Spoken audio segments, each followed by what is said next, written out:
I'm pretty sure you've heard songs like Otolege from Oforian Ponsa, Becca's Dakida, mzbel, Adedeede, Daddy Lumba, Tokrom, and many more.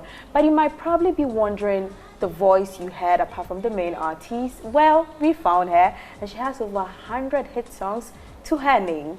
Let's just get interactive with her right now. Hello. Hello, darling. It's been a long time. Yes, Jackie, I'm sorry. Forgive me. I can't tell them. It's a secret. I know, right? But how have you been? But how have you been? Good. Good. Just hiding. First of all, I think we want to get to know your real name. I call you She, but even though I know your name, my viewers might not know your name. So okay. My name, I've changed my name, but that one is coming in a surprise program I'm bringing maybe in a couple of months to come. Oh, okay. But my old name is still Yvonne Ohene Djan. Really? I think I only knew Yvonne Ohene Djan. That's the Yvonne Ohene Djan, you know, going about. Yeah. But Ohene Djan. Oh, okay. Stage name is She. Okay, that's the name that I know. So She, that's the popular name out there. Popular name out there. She, really. But tell us, how did it all start? Just take us down memory lane. How did it all start for you? I think I would say it all started when a good man called Brian Ma discovered me at the age of 8. Oh, okay. And I started singing at church. And from there was a woman at church when I turned 12. She was like, I love the way you sing in the choir. I want you to go and try singing for me at the studio. That was the first time. That was all in Ghana? In Ghana. Oh, okay. So Where exactly? Oh, okay. So I went there, it was Atari. Sidi Kubari came into the studio and was like, who is that small girl singing? Nano ding. I was like, when he came, he was like, oh yeah, dear, and he was clapping for me. But I was tired. Listen, I didn't know anything about recording. It was Atari, and I did 8 songs. Really? All the backups. So but did you know what you were doing then? I didn't know, because I didn't even understand what I was doing. You thought you were just singing? I was just singing, but when I came home and I heard the song on radio, at that time I was like, they're playing my song. I would love to do that. Then I went into Kida Fest with my sister Skolana. We went there at the age of 13. We joined Kida Fest platform. Yeah. And then I said, no, one day I would love to do it. So one day I was from school coming and I saw a studio, Skills Multimedia. That was at 12? At the age of 16. 16, okay. But 12 was when I did my first studio work. So when I went there, I told them, listen, I sing, but I want to do backups. Mr. Saint was like, you wanted to do backups instead of singing? Now I want to do backups. I want to become a backing vocalist. But did you know that maybe you could actually be a singer yourself, like be the main singer than being a backup vocalist? Hey, so I couldn't tell my parents, I couldn't tell anyone that I want to go into it. So even all those times that you were doing backup singing and all that, your parents didn't know? From the beginning, they didn't know. It was later when I did Asei that I told my mom. But when I was doing the choruses, at what age did you do Asei? I did at the age of 17, 16 going on 17, I think so. So when I did that, I told my big brother that. They knew about my studio going, because at home you need to tell where you want to go. You need to inform everybody. So when I did the first one, I was like, I did, JQ gave me opportunity to sing. And I did Mama, wait here, call Mama. And I did Latifa. Yeah, money, bra. All at age 17? Well, that one I was even 16. Quite young. I think you started 16. Very early. Yes. So I told my 2 brothers about it, and they were like, okay, with that one, you have to tell mom. So when Asei came, I said, no, I need to tell my mom about it. And I told my mom about it. It's like, hey, I thought you were just doing just little studio and Kida Fest. I said, yes, but now mainstream. I said, okay, but you need to hide it first from your dad because he wants you to go to school. You know, father. Yeah, I know, right? So I'm really grateful. He actually forced me to finish school. That's interesting. I'm really grateful, yes. But then, at a point, did you think that that was something that you really wanted to do? Like backup singing throughout? In the beginning, fashion was everything for me. I wanted to go into fashion and real estate, which I'm into right now. I've added it too. That's my private that's a lot. Yes. So that was my dream growing up. But when I started singing, I realized I love it. So I just added it to it. And that one actually took over everything I had. Then I even forgot everything I wanted to do. Everything was music. Because it takes a lot of time. Yeah. Especially when you're doing stage works and you're going to learn and stuff. All right. Now, tell us some of the songs. I mentioned some during my intro. I talked about Tokrom, Daddy Lumba, Becca, like a lot. I'm even surprised about some of the songs I heard. I was like, really? But tell us some. Hey.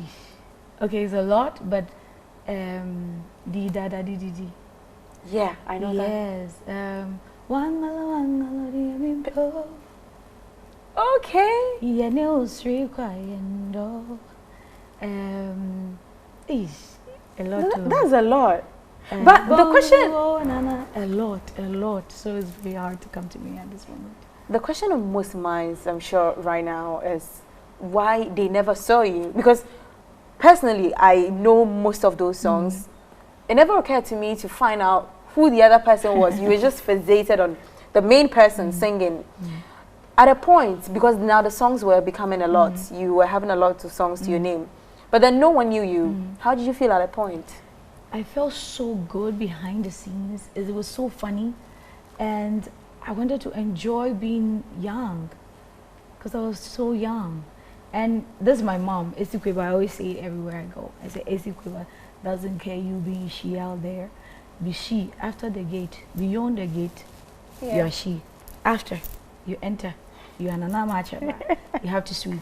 You have to fetch water. You have to do everything. I have to do everything. So I was just enjoying the fact that when I come home, I'm just a simple person. And when I go out there, hear all the song, going out there, I was like, ooh, I wish I can tell them it's me. But you it didn't match the person. Not many of simple. Yeah. It was dry. So I was like, if I tell people, they wouldn't even believe. They tell me I'm lying. Yeah. So I was like, you know, let me keep it to myself. But I was really happy being behind the scenes. Then I said, you know what? I'll be happy to create my brand to be that way. So that's why I chose to be invisible. So I can sing for everyone. So your brand was built on, let me say, invisibility. Yes, yes. And it's been like that for years. And I've enjoyed that. And I'm grateful that in my heart I've been able to contain that that kind of hiding.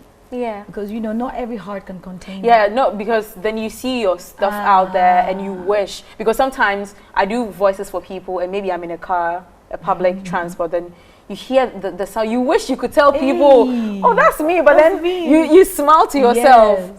Because when you tell them at that moment, you go like, yeah, sure. So it's like you can't tell them. Yeah. But I've really enjoyed being behind the scenes a lot. Trust me. But at what point did you decide that, okay, I feel like I want to come out now, tell people? But I think the question should be, why now? I know you've been out for some time now, but then people are wondering, why now? Do you know there was no why now? Yeah. Let me tell you a secret. My mother turned her birthday. So I called my sister in London, and she's also my manager as well. So when I called Ako, I said, Ako, Mom's birthday, but we're going to church. He said, after church, where? I said, we're going home to sleep. So, oh, baby girl, go out. So he said, I'm calling Cobra right now. When I called Cobra, I was like,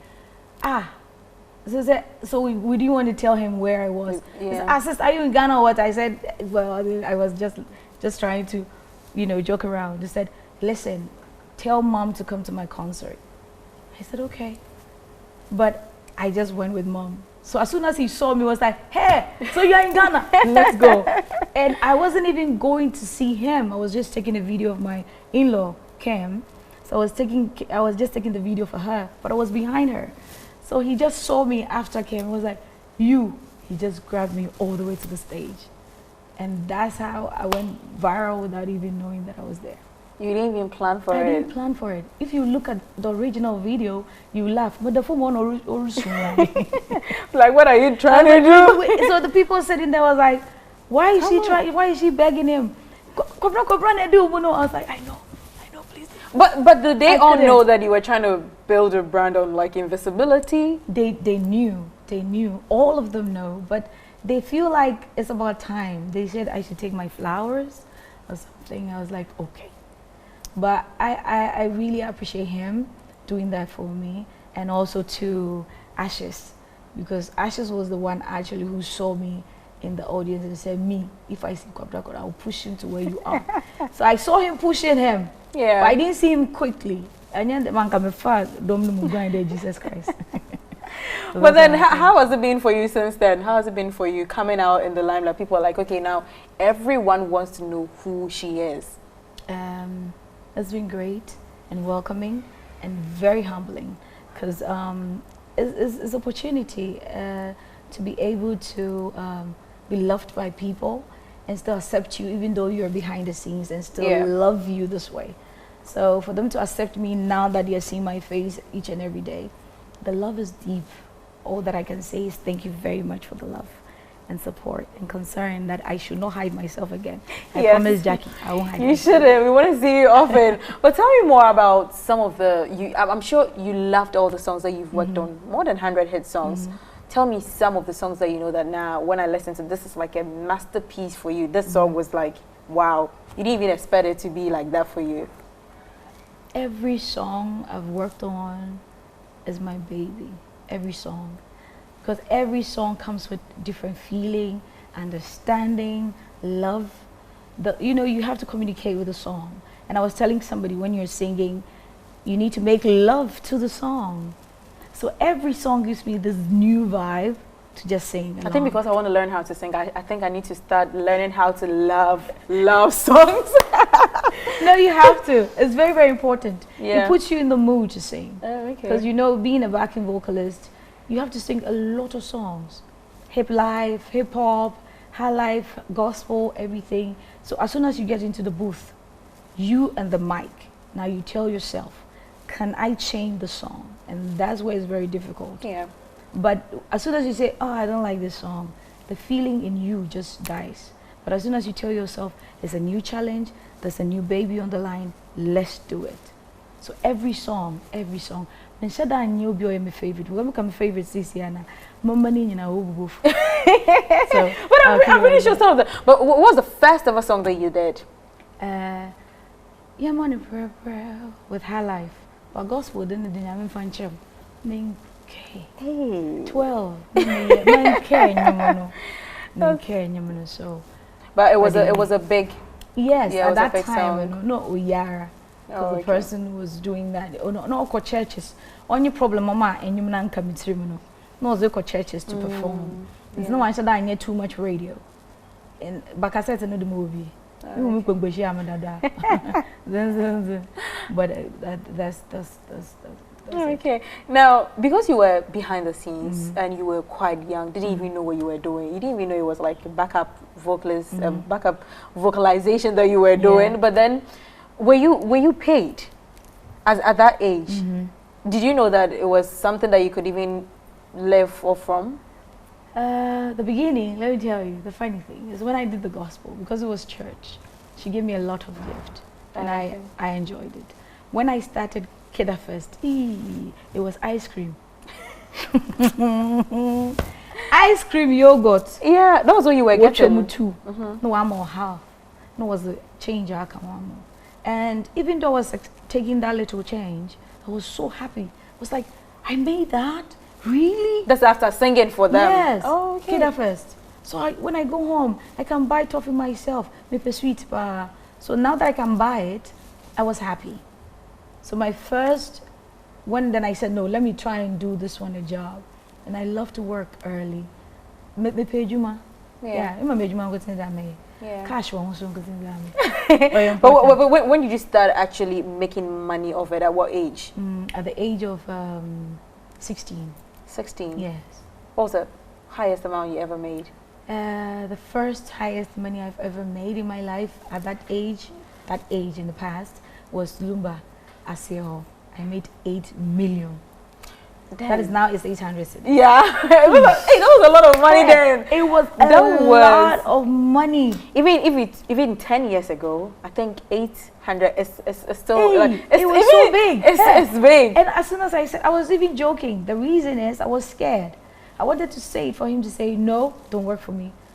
And he said, oh no, it's outrageous. Like how? All good see 17, 8 million. But as soon as I said, 8 million, I said, You were not even confident in the money? I was shaking. Yeah. Then I told my baby brother, bruh, what's the Moko Studios? I was like, go. Don't let him know you can't sing. Go. And that was because I've never done his type before, but I loved him. Because Lumba was like Michael Jackson at that time. Yeah. Very big. So when I went to the studio, I was scared. So he was standing by me in the booth. So I see a way. I see a way. And energy. So he was just, helping me to go through it. And that was my first pay. Wow. It was very big, very big. You made money at a younger age. You did. Muntu cry. When I came back to Mataiko, how did mommy feel then? Mommy said, that be Miss Mom in your school. And the moon goes, Busumi, more Hershey. Busumi, yes, but I saw the enjoy with kind of mom. And one thing, she made me keep it. Great. She said, I want you to keep it so that it can give you the energy to get another payment into your hands. So no one took it. Yeah, so that was when it started. So with other artists that you worked with, you started charging them? Yes, then I started charging. And when I go and I charge it, they pay me. Yo! So I had fun. That's when I started. Wait, so were you paid just once throughout, or some of the songs to you earning royalties? Because some of the songs are still, all these songs that you're talking about are timeless classics. That's how I call them. And you're still getting royalties, money. They're still making money of it. Yes. Did you ever get any royalties from some of these songs? Unfortunately, growing up, we didn't know anything about it. Royalties. I didn't even know there's something called like Grad. Yes, I never knew. I've never heard it before. So when we started singing, it was like being happy that a big star is calling you. And at that tender age, to be called by all these great stars. Yeah. So I didn't really think about it. But now that I know about it, we've spoken to Rex Omar, and he said, no, we should come. So we sit down. Because still, you can't take us out. You heard of the issue, Hamas issue, with Manche on the Killer Cat blood phrase. Yeah. I was there. That was just a phrase. And that was just a phrase. And this is a timeless song with Tiny. Yes. And he went to court with it, saying that he never even got royalties for that and all that. But how did you feel when you heard about that issue? How did you feel, considering the fact that you've also done a lot of songs? It opened my eyes. I didn't even know you can even banter it. I never knew. So I was like, Manche, because he's like a big brother to me. I was like, Manche is fighting. Oh, I'll fight. When I come, I'll fight. So I told Rex, and Rex was like, when you come, you bring all your sisters, Nanama, Auntie Maggie, Auntie Mary, Claudia, and co. Just come and see me and let's work on it. So definitely you hear good news one of these days. So you're putting in effort to get all the royalties. Yes. It's a lot of royalties because though. we need it. For me, it's over 100 plus. Yeah, it is. Because with Lumba and Kwabna and... You have some with Kojoinchi or? Kojoinchi, I have one with Kojoinchi. And like people think that, no, I didn't do a lot. It's Nanaya who did that. But I do stage performances with him. But I have a lot of songs with Daddy Lumba, Kwabna, Obo, Samini and Co. and Ufoya Ponsa. So Lumba could say pay a 40. So just imagine the rest. So I'm going for it. Great. But do you, now, backup vocalist, now in the limelight, do you think you want to do mainstream, like stop doing backup? Because your voice is like a whole something on its own. Do you think you want to do mainstream now? Because now people are really, really making money off, and I think you've already established yourself. You have that already. Do you want to do that now? I want to do that, but not in a hurry. Now I'm also a film producer as well. Oh, really? Yes. So I just started into movies? Yes, I am. A woman of many talents. Thank you, darling. I'm honored. So I'm doing that, and I'm going to fix that into my film as well. And you know, it's not easy to be just a single artist. I tell people, it's different from singing in the booth and standing in front of people. So being a performer and all that is a lot. Kudos to Efia, kudos to Becca, to mzbel, to all of them, that they stand in front of people and sing. It's very hard. It's different from you singing and you. Listen, it's a lot. When people are just screaming, you can even go off because band and what to monitor you. Yeah. Sometimes it can even go off and you have to sing without a beat. Yeah. It's very hard. And you know, like Sleepless Night, to just go for rehearsal a month. Sometimes we do 2 months rehearsal before we go on a tour. We could do entry 3 months and say I could one tour for a whole 2 months before you come back home. Yeah. So it's really hard. So kudos to all of them. I really appreciate them for also giving me the opportunity to work with them. Any female artists that you want to work with right now? I think all of them. I'll be happy to work with all of them. That's a lot. I think you just put it all of them. Nah, because you see, everyone has their own style. Yeah. That I love. That when I sit, I go like, I wish I can contribute something to them. Yeah. So all of them. Recently, what are some of the songs, let me say, some Gen Z related songs that you've done? Because I've been away for a little while. The last one I did with Kumi Guitar, Between Her. Oh, really? Between Her. Oh, you were on that song? Yes, and I did Joey B and Kim Promise when they did a remix of Sweetie Pie Pie. That is me right there. And also some gospel for Grace Ashi, Joyce Blessing, and others. That's a lot. I think I'm stunned right now. I didn't know that. Yeah, but that's a lot because Kumi Guitar's song is one, but I don't know why we listen to the songs and we don't. Why do you think it's so? We don't even bother to find out who was backing up that song. It's because sometimes they do the song like it's them, you know, and Ghanaians don't really know the difference between having a backing vocalist to do something like that. They think so far as the musician, especially the female musician, so far as she's a female, she can do the backup. So I don't blame them for not understanding us too much. It sort of blends well. So when you listen, you're not able to even differentiate between the fact that, okay, because I'm just trying to play Between Her in my mind, and it's like, okay, so it was, you think it was all Kumi Guitar, but then you realize that, okay, so someone was just singing behind the song. That's a lot. And even with the 4E, people feel like, oh, it's him doing everything because he's a male. But sometimes, but Simbisi for words and some of the songs, you not even know that I'm in there, but I'm in there as well. And because I do a lot of voices, it's easy for me to do it. Like Most Beautiful. Ghana's Most Beautiful. Yeah. That song, I was singing and the ladies were singing to that. And people thought it was her, and I was happy. And then I did Easy Zami Koma. And when you look at that video, legend, you know. Thank you. Yeah. And when you watch that video, and the men are just like, mainly just Easy Zami. I was like, hey, bruh, let's never fancy them. But I was happy. Yeah. Because I changed my voice, and I'm also into voiceover. Yeah, because I nearly said that, like this pure voice I act in, where you can just try and be someone else. Because so my voice is OKFM 101.7, and I did Happy 98.9 FM Happy, and I did that, and I did Vital. Oh yeah, I remember Vital Milk. And I was 19, I think 19 when I did that song, and they are still playing it. Yeah. And I'm saying it. And you. But how did that link? Apart from the fact that they saw you in church, then you got connected to all these people. No. When I did, you know, God works in mysterious ways. That day from school, no made the school scanning in Adedeede. Mommy gave me money to pay something at school, and I actually spent it. So when I was coming, I saw the studio. I was like, today, if I don't work to find that money before I go into Esqueba, so I just went there, I just walked there, and I just said, please, I know how to sing. And Saint was like, you're too young. Okay, I'll take you like my kid's sister. Also, so you actually went there to do a barter trade, sing for the money. Yes. Okay. And I said, I will sing anything you want to pay me. I want to work. And then the brother works at Angel FM. I don't know if he's still there, Prince. So he was like, oh, I can help her. So I started working under them.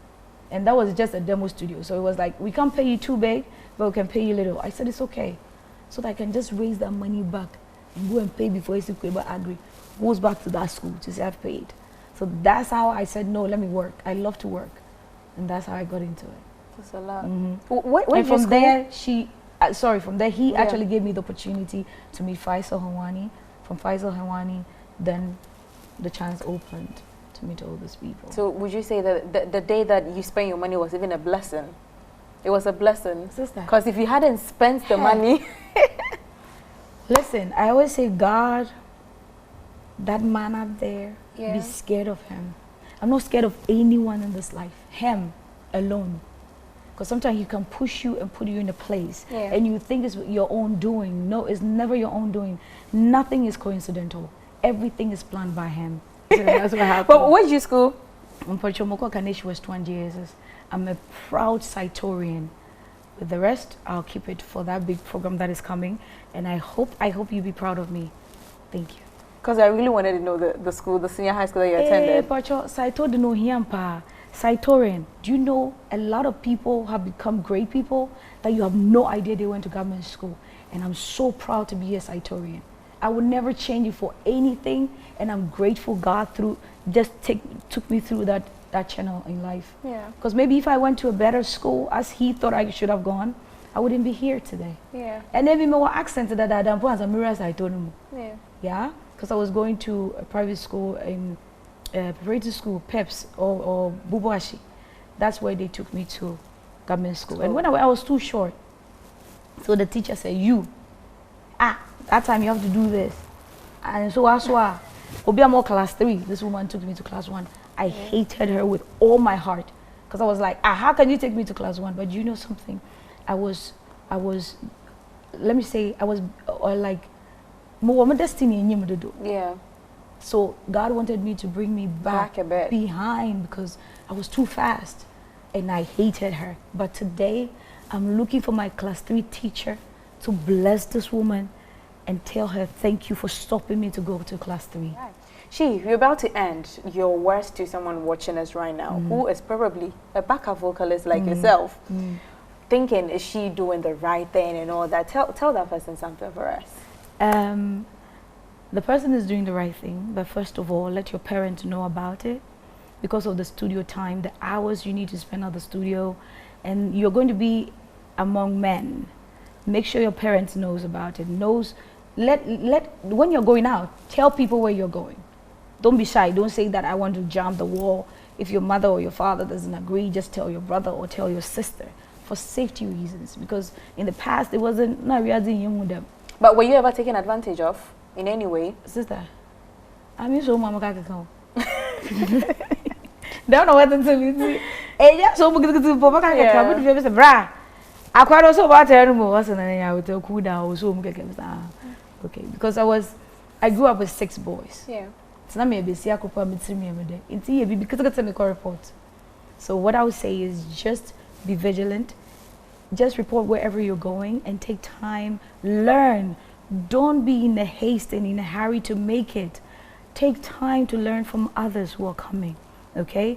And take every challenge. Never say no to any song, and that will make you a star. All right, so it's been an amazing time with you all, and thank you very much. Reporting for Joy News, I am Jacqueline Ansuma Yeboah.